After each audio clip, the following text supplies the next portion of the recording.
Hi, everybody. I'm going to give you a quick overview of realism across the globe. And as I typically do, I'm not going to go into great depth into the things that are covered in the introduction. You need to read that. They're well written, they're very detailed. But I am going to just add a few of my own insights and ideas and thoughts and just highlight some of the main ideas. Realism is a movement that reflects, I think, um, really significant changes in society, and we saw the beginnings of those in the Age of Revolution with the Romantic poets and the other writers influenced by social changes, industrialization, kind of a breakdown of traditional structures in society. Realism is kind of wrestling with the same events, or at least the next stage or the outcome of some of those same events, but with a very different perspective. The perspective of realism is you look at things as they are and portray them as such. Now, that is it is what the realistic authors do, but they do tend sometimes to take a darker view of reality. And we'll talk about that in just a second. This is one of my favorite poems, and this is actually a modern poem by the modern poet Wallace Stevens, an American poet. It's called "The Emperor of Ice Cream," and it's about a funeral. I'm not going to read the entire thing to you, but I think it gives us an idea, in some ways, of the philosophy of realism. So you have the body laid out on a table for the viewing. Okay, and first of all, in the first stanza, and I won't read that one. There's a acknowledgement in this stanza, especially. There's more of a, I guess, a joyousness or an admission or an acknowledgement. Death is a reality, so therefore, let's embrace it. The last two lines of that first stanza, I think, are really telling. Let be finale of seem. The only emperor is the emperor of ice cream. Let be finale of seem. In other words, let what really is have the final word over what appears to be. And the final word for everyone, of course, is death. And that sounds very dreary, but Stephen's perspective is let's celebrate life and celebrate death because it is what it is. The only emperor is the emperor of ice cream. Well, what does ice cream do? It melts. It's transitory. So a lot of what Wallace Stevens writes about is finding beauty in the transitory nature of things and in the way things change. But here's, I think, the second stanza I think is even more apropos. Take from the dresser of deal, lacking the 3 glass knobs, that sheet in which she embroidered fantails once, and spread it so as to cover her face. If her horny feet protrude, they come to show how cold she is and dumb. Let the lamp affix its beam. The only emperor is the emperor of ice cream. Here you have a physically dreary scene. Deal is a very kind of inexpensive building material. So take from the dresser of deal, which is missing 3 of its knobs, and they're glass knobs at that, so it's a cheap dresser. A sheet that she once embroidered something of beauty on, right? What are we doing with it? We're trying to cover her with it. If you cover her face and if the sheet's too short, small sheet, it won't cover her face and her feet. Then if her horny feet protrude, they come to show how cold she is and dumb. So if her feet are exposed, what do they remind us of? They remind us that she's gone. Let the lamp affix its beam, and I think this could be seen as kind of the rallying cry of realism. Stevens is here saying, what? Don't turn your eyes away from death. Let the lamp affix its beam. Look at it as it is. The only emperor is the emperor of ice cream. Now, where Wallace Stevens, I think, differs from some of our realistic writers, is there's a sweetness to life, as he describes it. Uh, Oftentimes, the writers who embrace this movement of realism are really trying to expose some of the, or see life in a way that I think is a response to the idealism of the Romantics and the Enlightenment. And so they do sometimes tend to focus on less pleasant things. And here's an example of that. This is a painting by Goya, which shows the outcome of the Spanish resistance to Napoleon when he was invading Spain in 1808. And here you see members of that rebellion being executed, massacred. And you see what we mean by realism here. It's not that the image is photorealistic, right? It's not describing, in art at least, um, kind of the technical uh, skill or the technical approach taken to depicting the image. Rather, it's showing reality as it is. So this is war as it is. It's not heroic. It's not a celebration of victory. It's not a celebration of martyrdom. It's people being shot to death. And it Goya strips away the romanticism from a massacre. And if you ask yourself, well, how can massacres be romantic? Well, you will see again and again many, many, many paintings, including ones that have moved out of that came out of the Enlightenment, the Baroque movement, and even some of the Romantic artists. You see violence glorified and romanticized. I wanted to share this Norman Rockwell painting because Rockwell is known for being realistic. And this is where I wanted to draw that contrast between realism and realistic, at least in art. This is a very realistic painting in that the images look very real. Okay, but it's also a very sentimental painting. It's depicting kind of how we would like to imagine Thanksgiving being. Uh, in my family, at least, Thanksgiving never went off quite this smoothly. At this point, people would be throwing things across the table at each other, possibly. Um, the turkey would probably never be quite that perfect. I would have spilled the gravy on that white tablecloth by now. So at any rate, this is a sentimentalized image, realistic in terms of uh, uh, the technical aspects of the painting. It's a very realistic painting, but it's not representative of realism. What is representative of realism? Well, here are the aims of literary realism: truth without sentiment, and we just saw an example of that. Those two things contrasted in the last two slides. Democracy with a focus on the middle and working class issues, and a lot of this comes down to how do you observe social life in a way that is unsentimental and objective?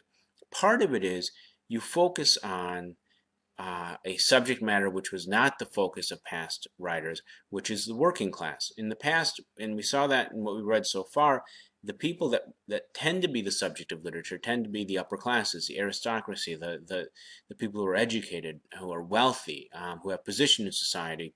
With realism, you see the middle class and the lower classes, the people who've really been seen their lives probably most impacted by the Industrial Revolution portrayed. You will also see urban settings portrayed more than rural settings. And in that way, it's, again, a very sharp contrast to the Romantics. The reason is, of course, that stark realities of life are exposed more in the city, at least in the perspective of these writers. And we see that a little bit with Blake, when Blake turns to his songs of experience and exposes kind of the dirty underbelly of the Industrial Revolution. There's a great deal of focus on describing things vividly, on sensory experience, and there is an idea of beauty that goes beyond what is traditionally pretty. And so, like this painting here, neither figure is beautiful. The landscape, the setting is not beautiful, but there's a beauty here um, in its depiction of the lives of these two men in this moment. So even really ugly, hideous things become beautiful or subjects of art. Some of the elements of literary realism: ordinary language. There's an attempt to write the way people actually talk, which would make sense. The omniscient or the first person narrator. Now, the omniscient narrator is a narrator that tells a story um, at a remove from everything. Now, one of the powers of that omniscient narrator is it is able to dive into the lives of one character after another, kind of equally. Tolstoy uses this narrator in War and Peace, where hear the stories of Napoleon's invasion of Russia and all these individual personal dramas going on from the perspective of a variety of different characters. So we're able to depict the world in its complexity in the omniscient point of view voice by being able to look into multiple perspectives or see it through multiple perspectives. The first person narrator is in some way the most, you could say, potentially realistic, because we're going to see with this with Notes from Underground, nobody telling his or her own story is going to tell it completely free of his or her own biases. In other words, if I'm telling you something that happened to me, I'm going to be editing it as I talk to maybe make myself look less foolish. Or even if I'm trying to tell you the truth, I might have seen things differently. Get two people who've had an argument to recount the argument afterwards. And you can get two very different perspectives, even if each is just trying to honestly depict what actually happened. But most of the time, you'll actually get each person trying to make it look like they had won the argument or continue to defend their perspective. So this first person narrator is really a powerful tool in the realistic novel, at least. When we look at character, plot, the way that the stories are told, you'll see realistic authors try to avoid the sort of sensationalism we see in some of the earlier novels and plays. So you're trying to tell things in a way, and the next bullet actually says is the narration is about unvarnished truth telling. In other words, showing things as they are. So the sorts of plot devices, people coming to the rescue, coincidences, um, um, endings that kind of neatly wrap things up, those are abandoned in realistic fiction for an attempt at describing the world as it actually is. People wrestle with ethical dilemmas, with questions that can't be answered, rather than with these sort of black and white issues of good and evil that we would see in some of the more sensationalized novels. Science and kind of the way that people filter the discoveries of science have a significant impact on realism. Darwinism, I think, is probably one of the most significant. And we're not talking about biological Darwinism. You know, Darwin studied organisms and identified ways in which organisms tended to change over time into other organisms to adapt to their environment. And he proposed theories to explain that, such as the survival of the fittest, that you adapt to your environment. If you're not able to adapt, you die and your genes don't go forward. Whereas the creature that does adapt to the environment successfully survives, and so that creature's genes go forward. Where this becomes um, complicated, where it starts impacting how people view the world, is it begins to get applied to society. So the human being is seen as competing for survival in society.